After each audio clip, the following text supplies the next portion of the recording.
A few years ago, we were standing in a large crowd of people gathered early in the morning along the waterfront of Apia Harbor in Samoa.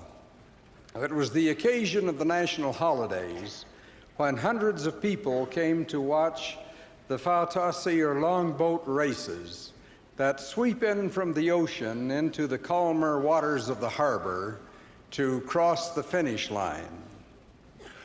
The crowd was restless, and most eyes were turned toward the sea, watching for the first glimpse of the fautasis. Suddenly there was a roar from the crowd as the boats came into sight in the distance.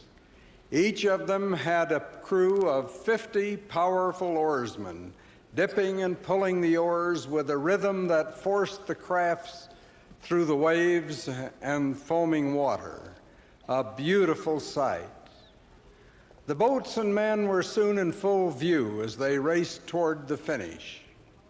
Even though these powerful men pulled with their might, the weight of a boat with 50 men moved against a powerful adverse force, the resistance of the water. The cheering of the crowd reached a crescendo when the first longboat crossed the finish line. We walked over to the place where the boats docked after the race had concluded. One of the oarsmen explained to us that the prow of the fautasi is so constructed that it cuts through and divides the water to help overcome the resistance that retards the speed of the boat.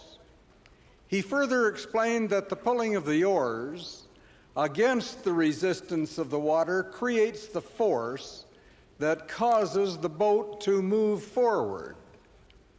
Resistance creates both the opposition and the forward movement.